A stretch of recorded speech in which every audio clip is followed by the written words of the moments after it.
ಇನ್ನು ರಾಜ್ಯ ಸರ್ಕಾರ ಬಿಪಿಎಲ್ ಕಾರ್ಡ್ಗಳ ಪರಿಷ್ಕರಣೆ ಮಾಡಬೇಕು ಅಂತ ಆದೇಶವನ್ನು ಹೊರಡಿಸಿತು. ಆಗಲೇ ಬಿಜೆಪಿ ಇದರ ಬಗ್ಗೆ ಒಂದಷ್ಟು ಎಚ್ಚರಿಕೆಯನ್ನು ಕೊಟ್ಟಿತ್ತು. ಎಡವಟ್ ಮಾಡ್ಕೋಬೇಡಿ ನೀವು ಅಂತ. ಆದರೂ ಗದಗದಲಾಗಿದೆ. ಬಿಪಿಎಲ್ ಕಾರ್ಡ್ಗಳ ಪರಿಷ್ಕರಣೆಯಲ್ಲಿ ಭಾರಿ ಎಡವಟ್ಟಾಗಿದೆ. ಅರ್ಹತೆ ಇದ್ರೂ ಬಿಪಿಎಲ್ ಕಾರ್ಡ್ ಎಪಿಎಲ್ಗೆ ಕನ್ವರ್ಟ್ ಮಾಡಿರೋ ಆರೋಪ ಕೇಳಿ ಬರ್ತಾ ಇದೆ. ಆಹಾರ ಇಲಾಖೆ ಅಧಿಕಾರಿಗಳ ವಿರುದ್ಧ ಮಹಿಳೆಯ ಆಕ್ರೋಶವನ್ನು ಹೊರಹಾಕ್ತಿದ್ದಾರೆ. ನಾನು ಅರ್ಹತೆ ಇದ್ದೀನಿ ಬಿಪಿಎಲ್ಗೆ, ಆದರೆ ನನ್ನ ಹೆಸರನ್ನು ಕೈ ಬಿಟ್ಟು ಎಪಿಎಲ್ಗೆ ಕನ್ವರ್ಟ್ ಮಾಡಿದ್ದಾರೆ ಅಂತ.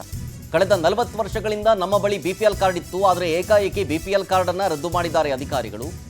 ಆಹಾರ ಮತ್ತು ನಾಗರಿಕ ಸರಬರಾಜು ಇಲಾಖೆ ಕಚೇರಿಗೆ ಅಲ್ದಾಡಬೇಕಾದಂಥ ಪರಿಸ್ಥಿತಿ. ನಮ್ಮದು ವಾರ್ಷಿಕ ಆದಾಯ 1.2 ಲಕ್ಷ ಅಂತೇಳಿ ಬಿಪಿಎಲ್ ಕಾರ್ಡನ್ನು ರದ್ದು ಮಾಡಿದ್ದಾರೆ.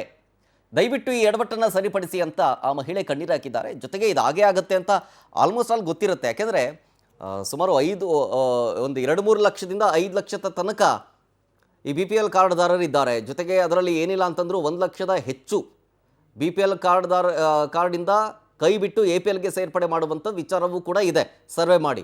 ಸೊ ಹಾಗಾಗಿ ಇದರಲ್ಲಿ 1-2 ಕೇಸ್ಗಳಂತೂ ಆಗೇ ಆಗುತ್ತೆ ಅನ್ನೋದು ಗೊತ್ತಿರುವಂಥ ವಿಚಾರ. ಹಾಗಾಗಿ ಸಿದ್ದರಾಮಯ್ಯವರು ಮೊದಲೇ ಸೂಚನೆ ಕೊಟ್ಟಿದ್ದರು, ಅಕಸ್ಮಾತ್ ನಿಮ್ಮ ಹೆಸರನ್ನೇನಾದರೂ ಬಿಟ್ಟುಬಿಟ್ರೆ, ಸಮ್ ಟೆಕ್ನಿಕಲ್ ಇಶ್ಯೂಯಿಂದ ನಿಮ್ಮ ಹೆಸರನ್ನು ತೆಗೆದುಬಿಟ್ರೆ ಮತ್ತೆ ನೀವು ಹೋಗಿ ಒಂದು ರಿಕ್ವೆಸ್ಟ್ ಕೊಡಿ ಆಗುತ್ತೆ ಅಂತ ಹೇಳಿದ್ದಾರೆ. ಸೊ ಆ ಒಂದು ಕೆಲಸಗಳು ಆಗಬೇಕು ಈ ಮಹಿಳೆ ವಿಚಾರದಲ್ಲಿ.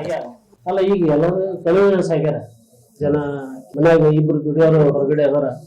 ಅವರು ಆದಾಯ 25-30 ಸಾವಿರ ರೂಪಾಯಿ ಐದಂತ ಒಪ್ಕೊಂತಾರೆ. ನೌಕರಿ ನೋಡೋದ್ರೆ ಆದಾಯ ಹೆಚ್ಚಾಗ್ಯಾರ.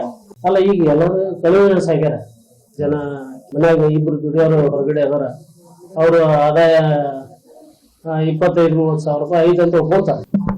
ನೌಕರಿ ನೋಡೋದ್ರೆ ಆದಾಯ ಹೆಚ್ಚಾಗ್ಯಾರ.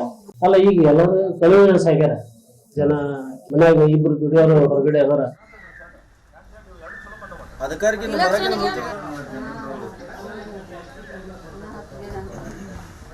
ಒಂದು ಯೋಜನೆ ಕೊಡುದು